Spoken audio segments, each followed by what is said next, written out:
Donc, petite capsule sur comment trouver le rang, en réalité la position, d'un terme que je connais.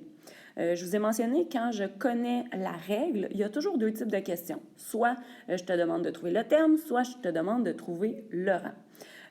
Évidemment, si je te demande de trouver le terme, je dois te donner la position. Si, au contraire, je te demande de trouver le rang, je dois donc te donner le terme. Donc, je dois connaître une de ces deux lettres-là.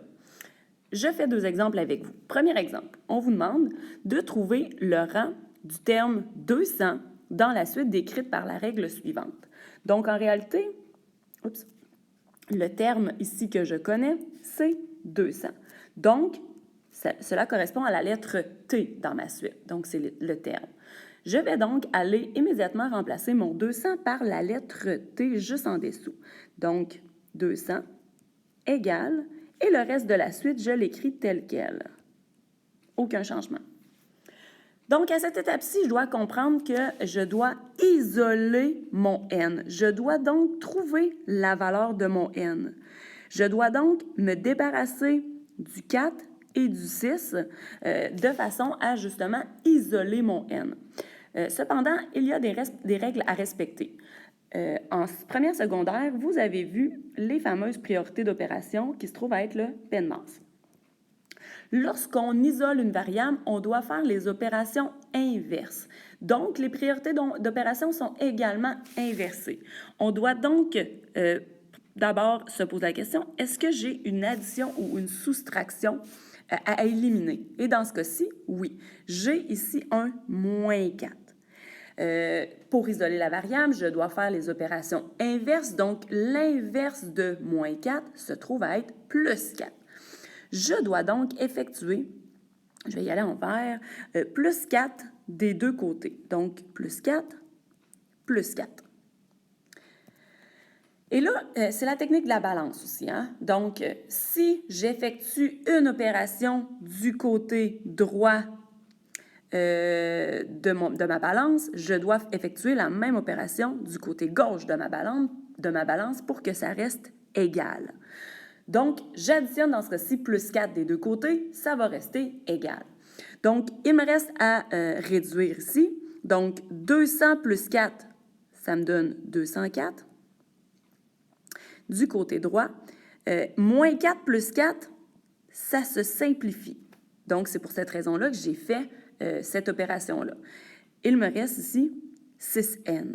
Donc là, je suis en bonne voie d'isoler mon n. J'ai déjà un chiffre d'éliminer. Il me reste à éliminer mon 6 devant mon n. L'opération qui lie le 6 et le n, c'est une multiplication. En mathématiques, lorsqu'un chiffre et une lettre qui sont collés, on n'est pas obligé d'écrire notre multiplication, mais il faut le savoir que c'est une multiplication qui est entre ces deux symboles-là. Donc, si je continue avec ma chaîne d'opérations inversée ici, je serais rendue à l'étape de « est-ce que j'ai une multiplication et une division à me débarrasser? » Et la réponse est oui, j'ai une multiplication. L'opération inverse de la multiplication, c'est la division. Je vais donc diviser par 6 des deux côtés. Donc, 204 divisé par 6, ça me donne 34, égale 6 divisé par 6, bien, ça me donne 1, n. Et donc, j'ai isolé mon n. Parce que le 1 devant le n, je ne suis pas tenue de l'écrire. Je pourrais écrire directement juste n égale à 34. Donc, je viens de trouver que le terme 200 est situé à la 34e position. On va faire un deuxième exemple avec une règle différente. On me dit ici, trouve le rang du terme moins 100 dans la suite décrite par la règle suivante. Donc, moins 100 se trouve à être mon terme. Je vais donc remplacer à la ligne suivante, monter par moins 100.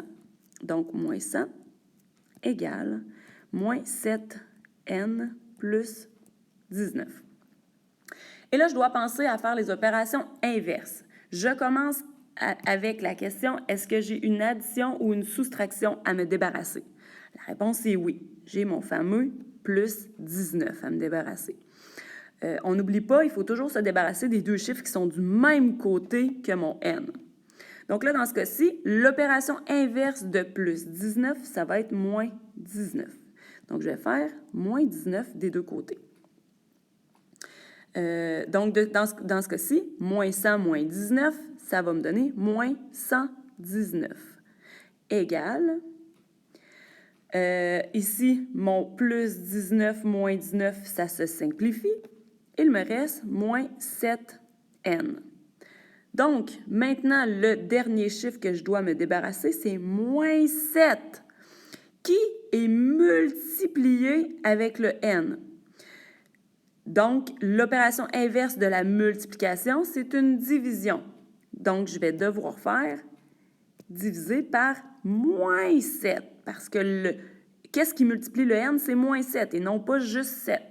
Donc, je dois diviser par moins 7 des deux côtés.